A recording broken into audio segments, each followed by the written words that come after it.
ગામના લોકોનું આજીવિકા માટેનું મુખ્ય સાધન ખેતી છે.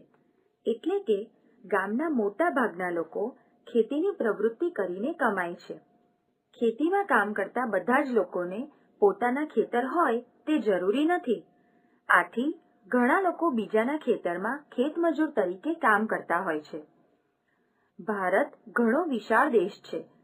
આથી અહીં જમીનમાં પણ ખૂબ વિવિધતા જોવા મળે છે. સાથે સાથે પાણીની ઉપલબ્ધિ અને આબોહવામાં પણ વિવિધતા જોવા મળે છે. આથી જ અમુક ગામમાં દરેક ઋતુમાં ખેતી થાય છે, તો અમુક ગામમાં 2 જ ઋતુમાં પાક થાય છે, તો અમુક ગામમાં માત્ર ચોમાસામાં જ ખેતી થાય છે.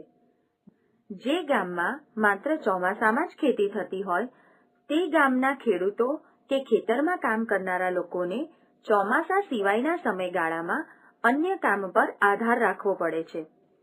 વળી આ કામ માટે તેઓને ઘણી વખત પોતાનું ગામ છોડી અન્ય જગ્યાએ જવું પડે છે. ધનુના ગામમાં પણ આવું જ થાય છે. વરસાદની ઋતુથી દશેરા સુધી ધનુનો પરિવાર મોટા ખેડૂતોની જમીન પર કામ કરે છે. ગામના બીજા પરિવારો પણ આવી જમીન પર કામ કરે છે અને આ મહિનામાં પૂરતા પૈસા કમાઈ લે છે. જ્યારે વરસાદ ન હોય અને ખેતરોમાં પણ કામ ન હોય ત્યારે બાકીના 6 મહિના ઘરખર્ચ માટે અમુક જણ મુકાદમ પાસેથી ઉછીના પૈસા લે છે. તે પૈસા પરત આપવા તેઓ મુકાદમ માટે કામ કરે છે. મુકાદમ શેરડીની ફેક્ટરીનો પ્રતિનિધિ છે. તે તેમને શેરડીની ફેક્ટરીમાં કામ શોધવામાં મદદ કરે છે. શેરડીની ખેતી જ્યારે વરસાદ ન હોય તે સમય દરમિયાન સિંચાઈની મદદથી થઈ શકે છે. આપણે ત્યાં સિંચાઈ માટે જુદી જુદી પદ્ધતિઓ વપરાય છે.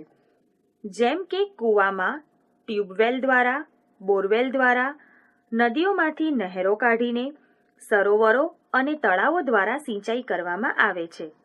જે તે પ્રદેશના ભૂપૃષ્ઠને આધારે સિંચાઈની પદ્ધતિ નક્કી થાય છે. પથરાળ પણ સમતલ વિસ્તારોમાં સરોવરો કે તળાવો દ્વારા સિંચાઈ થાય છે. ભારતના આંધ્રપ્રદેશ, કર્ણાટક, ઓરિસ્સા, મહારાષ્ટ્ર વગેરે રાજ્યોમાં આ પ્રકારની સિંચાઈ જોવા મળે છે. મેદાની વિસ્તારોમાં કૂવા અને નહેરો દ્વારા સિંચાઈ વધુ પ્રમાણમાં થાય છે. જ્યાં સિંચાઈથી ખેતી થતી હોય તે ગામના લોકો વર્ષમાં 2 કે તેથી વધારે પાક લેતા હોય છે. જેના કારણે આવા ગામના લોકોને સ્થાનાંતર ઓછા પ્રમાણમાં કરવું પડે છે.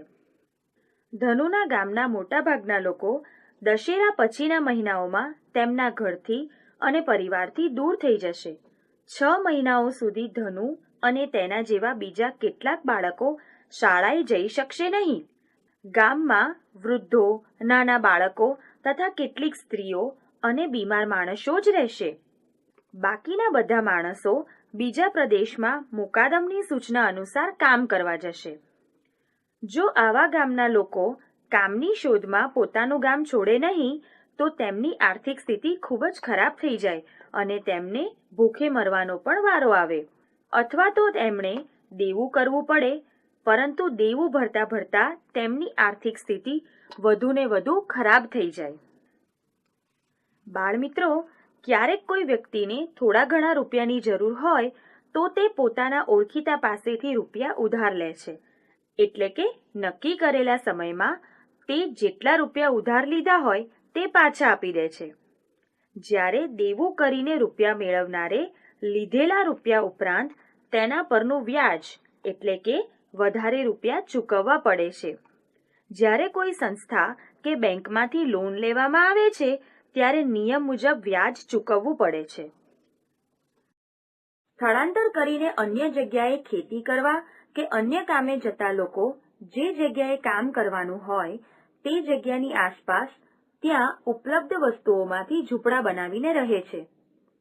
આ જ રીતે દશેરા પછી ધનુના ગામના પરિવારોનો કાફલો શેરડીના ખેતરો અને ફેક્ટરીઓ નજીક રહેઠાણ બનાવીને રહે છે.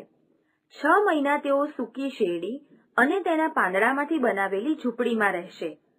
પુરુષો સવારે વહેલા ઉઠીને શેરડીના ખેતરમાં શેરડી કાપે છે. સ્ત્રીઓ શેરડીના ભારાઓ બાંધે છે. પછી આ ભારાઓને ફેક્ટરીમાં લઈ જવામાં આવે છે. આ રીતે કામ કર્યા બાદ જેટલું કામ કર્યું હોય તે પ્રમાણે તેમને કેટલા પૈસા ચૂકવવા તેની પહોંચ બને છે.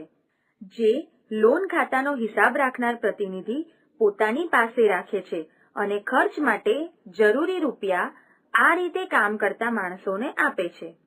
આથી તેઓ જીવન જરૂરી ચીજવસ્તુઓ ખરીદે છે. ઘણી વખત તેઓ બાળકો માટે મીઠાઈ કે અન્ય વસ્તુઓ પણ ખરીદે છે. બાળમિત્રો, આવા પરિવારના લોકો પણ ઈચ્છે છે કે તેમના બાળકો ભણે અને જીવનમાં આગળ વધે, જેથી પોતાને જે અગવડો પડી છે તે તેમના બાળકોને ભોગવવી ન પડે. ધનુના મામી પણ ધનુને ભણાવીને જીવનમાં કંઈક બનાવવા માંગે છે. તેમણે તેના માતા પિતાને કહ્યું પણ ખરું કે હવે પછી તેઓ દશેરા પછી ધનુને બીજા બાળકો સાથે ગામમાં જ રાખશે, જેથી ધનુનું ભણવાનું ચાલુ રહે અને તે ભણીને આગળ વધે. બાળમિત્રો, ફક્ત ખેતમજૂરોને જ પરિવાર સાથે સ્થળાંતર કરવું પડે તેવું નથી. બાંધકામ ક્ષેત્રે કાર્ય કરતા ઘણા લોકોને આવી રીતે સ્થળાંતર કરવું પડે છે. આ ઉપરાંત કેટલાક લોકો વિદેશમાં એકલા રહેતા હોય છે. આપણી રક્ષા કરતા આપણા સૈનિકો પણ પોતાના પરિવારથી ઘણા મહિનાઓ સુધી દૂર રહે છે. આમ પોતાની આજીવિકા માટે લોકોને સ્થળાંતર કરવું પડે છે. પશુપાલકોને પણ પાણી અને ઘાસચારાની અછતને લીધે સ્થળાંતર કરવું પડે છે. ક્યારેક મોટી યોજના કે ઉદ્યોગને લીધે ગામ લોકોને તેમની જમીન સરકારને આપી દેવી પડે છે. આવા સંજોગોમાં પણ ગામ લોકોનું સામૂહિક સ્થળાંતર થતું હોય છે. બાળમિત્રો, ખેતીમાં આવક ઓછી જ થાય તેવું નથી. જેમને પોતાના વિશાળ ખેતરો હોય, સિંચાઈની સારી સગવડ હોય, જમીન ફળદ્રુપ હોય તેવા ખેડૂત પાક ઉત્પાદનથી ખૂબ જ રૂપિયા કમાય છે. આવા ખેડૂતોને પણ ઘણી મહેનત કરવી પડે છે. આમ નાના ખેડૂત, મોટા ખેડૂત કે ખેત મજૂરો દરેકને મહેનત કરવી પડે છે. પરંતુ વધુ આવક ધરાવતા ખેડૂત વધુ સુખ સુવિધાવાળું જીવન જીવે છે, તેમજ પોતાના બાળકોને સારું શિક્ષણ આપી શકે છે. જ્યારે ખેત મજૂરના બાળકોને ઘણી વખત આર્થિક પરિસ્થિતિને કારણે શાળામાંથી ઉઠાડી લઈ અન્ય કામે લગાડવામાં આવે છે.